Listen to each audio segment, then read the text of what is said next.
YouTube channel Khimji કાચરિયાના માધ્યમ દ્વારા સત્સંગ સાંભળનારા સર્વ ભાવિક ભક્તજનોના હૃદયમાં બિરાજમાન પરમાત્માને મારા પ્રણામ।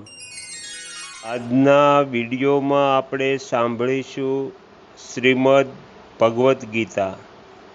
શ્રીમદ ભગવદ્ ગીતાના 4થા અધ્યાયના 9મા શ્લોકનું વિસ્તારથી વર્ણન સાંભળીશું। પહેલાં આપણે શ્લોકનો અનુવાદ સાંભળીશું, ત્યાર પછી વિસ્તારથી વર્ણન સાંભળીશું। હરિ ઓમ।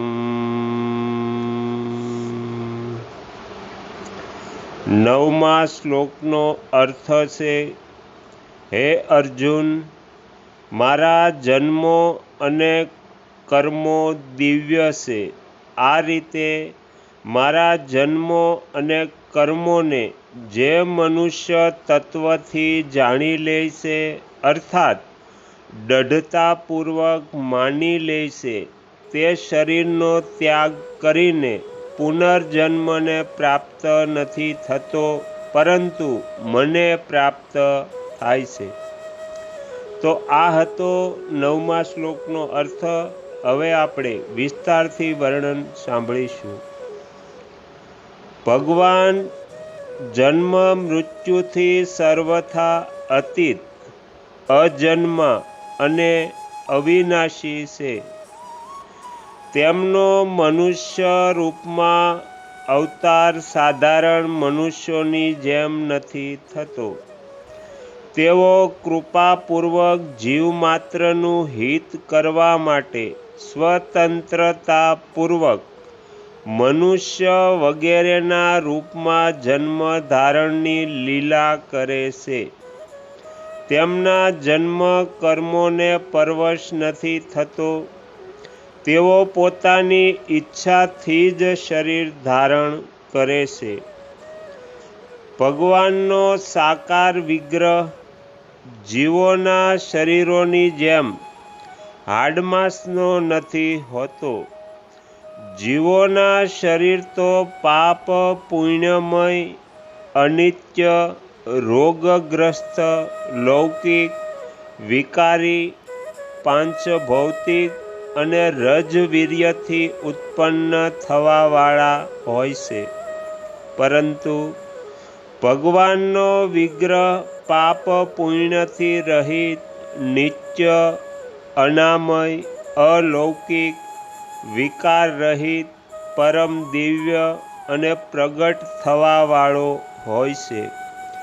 અન્ય જીવોની અપેક્ષાએ તો દેવતાઓના શરીર પણ દિવ્ય હોય છે, પરંતુ ભગવાનનું શરીર તેમનાથી પણ અત્યંત વિલક્ષણ હોય છે, જેનું દેવતા લોકો પણ સદાય દર્શન ઈચ્છતા રહે છે।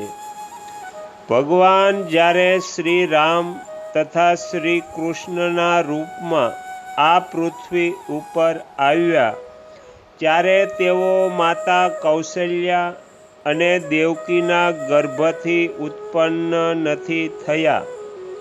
પહેલાં તેમણે પોતાના શંખ, ચક્ર, ગદા, પદ્મધારી સ્વરૂપનું દર્શન દઈને પછી તેઓ માતાની પ્રાર્થનાથી બાળ રૂપમાં લીલા કરવા લાગ્યા। ભગવાન શ્રીરામના માટે ગોસ્વામી તુલસીદાસ કહે છે,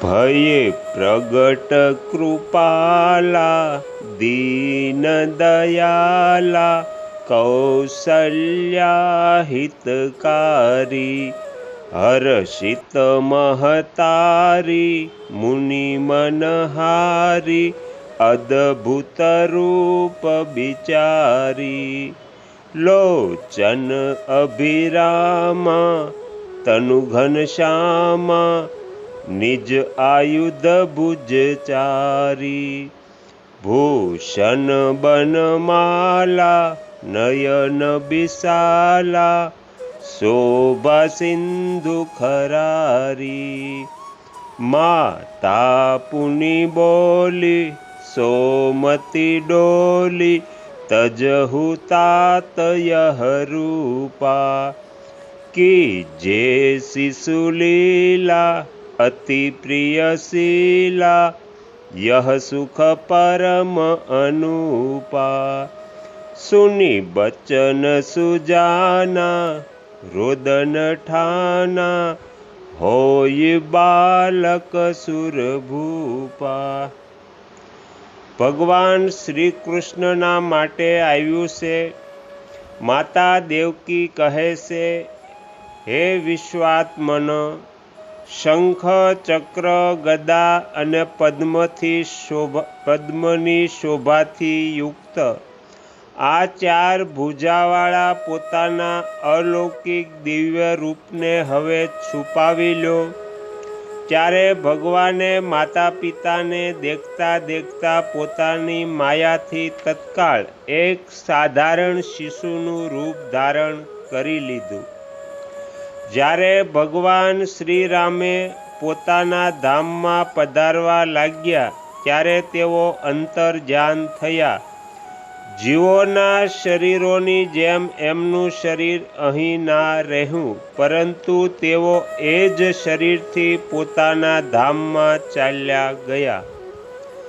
મહામતી ભગવાન શ્રી રામે પિતામહ બ્રહ્માજીના વચનો સાંભળીને અને તદ અનુસાર નિશ્ચય કરીને 3 ભાઈઓ સહિત પોતાના એ જ શરીરથી વૈષ્ણવ તેજમાં પ્રવેશ કર્યો।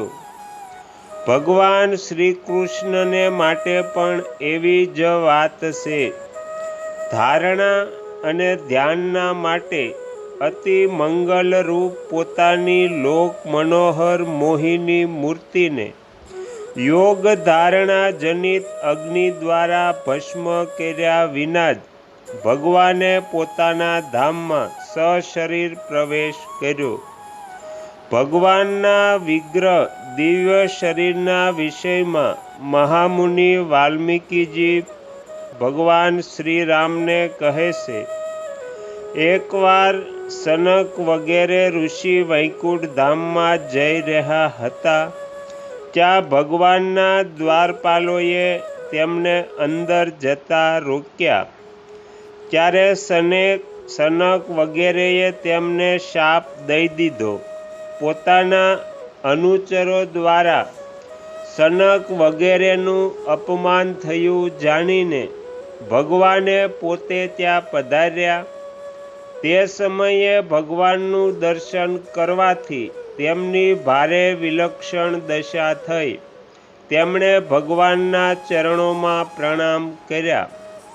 પ્રણામ કરવાથી તે કમલ નેત્ર ભગવાનના ચરણ કમળના પરાગ સાથે મળેલી તુલસી મંજરીના વાયુએ તેમના નાસિકા છિદ્રોમાં પ્રવેશ કરીને તે અક્ષર પરમાત્મામાં નિત્ય સ્થિત રહેવાવાળા જ્ઞાની મહાત્માઓના પણ ચિત્ત અને શરીરને શુદ્ધ કરી દીધા।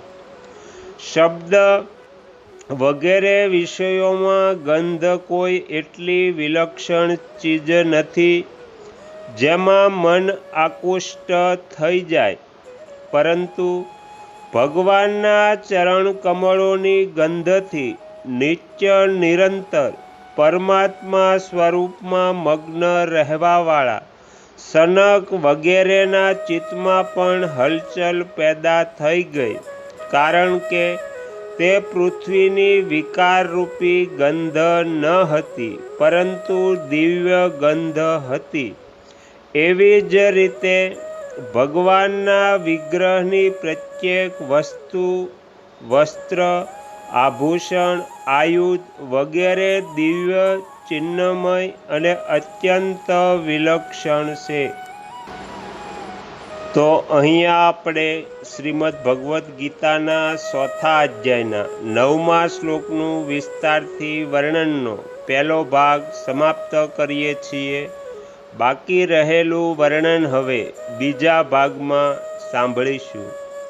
તમે તમારો કિંમતી સમય આપી એકાગ્ર ચિત્તે પ્રસન્નતાપૂર્વક શ્રીમદ્ ભગવદ્ ગીતાનો પાઠ સાંભળ્યો એ બદલ હું આપ સૌનો ખૂબ ખૂબ આભાર વ્યક્ત કરું છું અને આશા પણ રાખું છું કે તમને શ્રીમદ્ ભગવદ્ ગીતાનો આ પાઠ પસંદ પડ્યો હશે. જો પસંદ પડ્યો હોય તો બીજા 5 લોકોને પણ સંભળાવજો. શ્રી સદ્ગુરુદેવની જય. આગળના વિડીયો જોવા માટે આ ચેનલને સબસ્ક્રાઈબ કરો અને જો આ વિડીયો પસંદ આવ્યો હોય તો લાઈક કરો.